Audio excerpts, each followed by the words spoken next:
Hi there, it's Timmy Joe. I make videos about computers on the internet, and I'm gonna have to say goodbye to you, you little bastard. It's been a love-hate relationship with this thing, but it's starting to grow on me. Yeah, that's Vega, Frontier Edition. No big deal.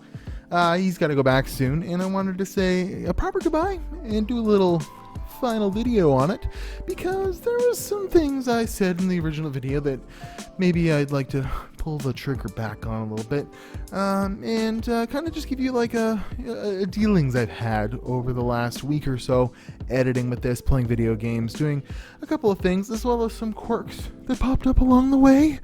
Maybe give a little bit of my little final opinion on RX as well, seeing as SIGGRAPH's like right around the corner. So cue the intro. We're gonna talk all about my little boy, Vega Frontier Edition.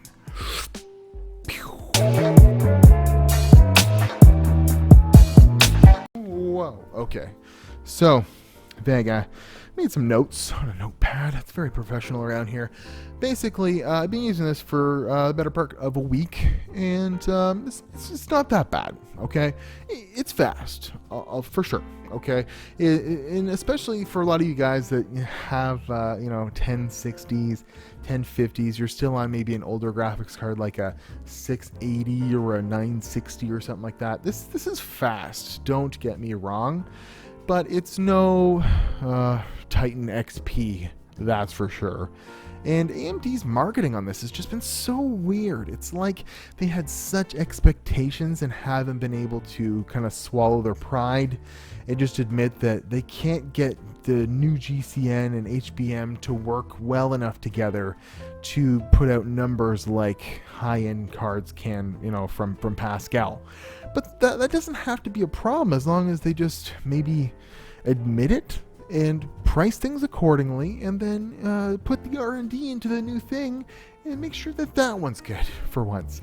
But I mean, they're doing well in the other department.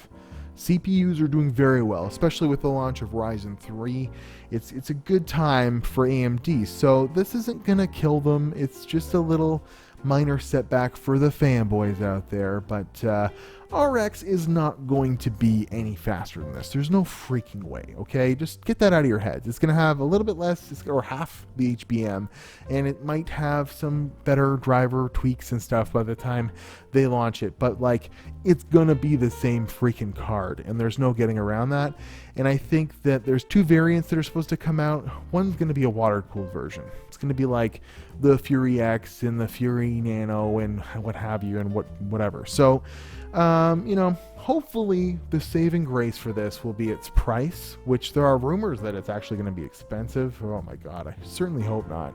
And board partner availability and different coolers. If this is all you get that's red and black for RX, then it's not going to be great. You're not going to be able to get your hands on them. It's going to be kind of a shit show.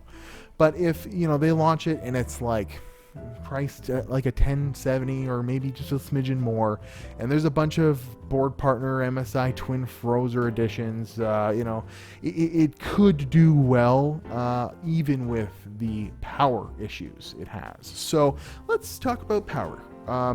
Basically, I initially plugged this in that white build I built a little while ago. Micro ATX case, smaller form factor, but there's lots of fans in that thing. It was loaded with fans and airflow. So heat wasn't, it was hot in there, but it wasn't like killing it or anything like that. And I would have, it started to get worse and worse with power draw issues or something, where at high resolutions, my computer would just shut off, kind of like this.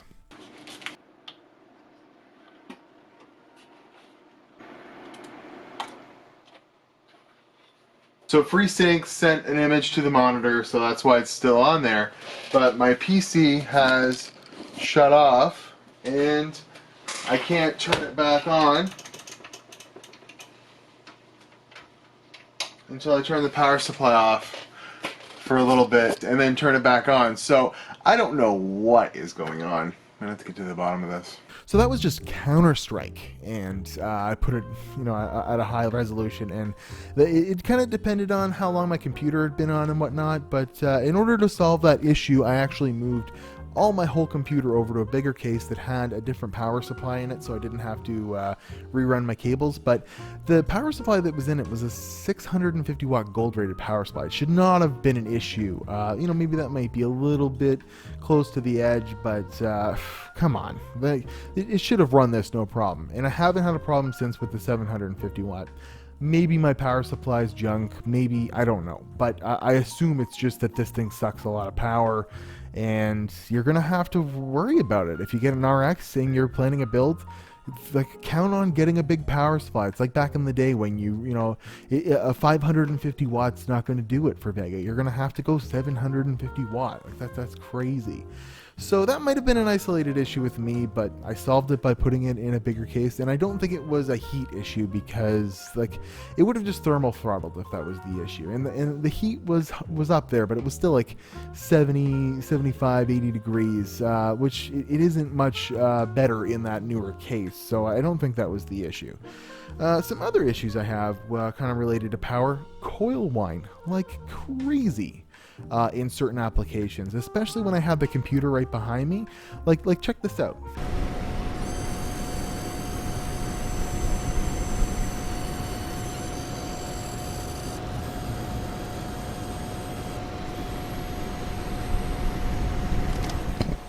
So that was just loading Sniper Elite in a few, just the opening scenes, but you could hear it like an audible, like a different sound than any sort of fans or anything that my computer ever made. So definitely some coil whine with this, and that was a problem with the Fury X as well, from what I remember. There was a lot of coil whine complaints, but I mean, most people don't even think about that. You'd have to be a pretty big nerd to worry about that. In regards to video editing, didn't really have too many issues. It actually renders 4K and does 4K timeline and everything fairly well. I wouldn't say any worse than this. I think if you have a high-end card, with 8 gigs of memory and a high clock speed, it's going to handle it. Video editing programs can only take so much from the video card. But there was an issue with Premiere in this, to where the timeline would be all weird and discolored, pink, blue hues, and if you export the video, it looks fine, but for some reason the timeline view was really weird with it, and it's a known issue. Lots of people were having it. Now I don't edit 100% in Premiere. I use Power Director.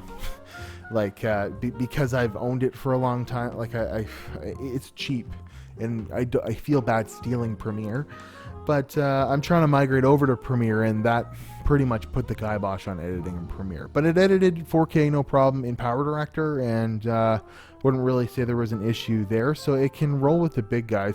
I was definitely anticipating this rendering a lot faster in like Blender than this, but as we saw in my testing, that wasn't a thing. So where does this fit in? It's kind of like, this was an early adopter's fee to get into Vega, and they said like wait for RX, but if you're a deep learning kind of guy, go with this. That's kind of bullshit. This isn't going to be any different than RX. It's got the 16 gigs of high bandwidth memory, and it's early adopters. I'm sure RX is going to be almost the exact same as this, and I will eat my boot if I'm wrong, and I will be very happy for AMD if they pull something out of their ass with it. Any more quirks I had? Well, I had some weird stuff with software. I couldn't get GTA to working, still haven't got it working. I haven't had the time to even care about it after I did the initial review of this. I was working on some other games, getting all the benchmarks I could with this. But another problem I had was Vulkan API. Switching between these two, I couldn't get Vulkan to work on Vega, and I've had this problem with AMD products before, but my workaround for it didn't work this time, where I just reinstall the Vulkan API from the driver section or whatever. I had to actually do a driver clean on this, and then eventually I got it running on this, but I put this card back in the system in between. It screwed everything up again. So keep that in mind. You might have a problem running Vulkan in Doom if you go from a GeForce card to Vega.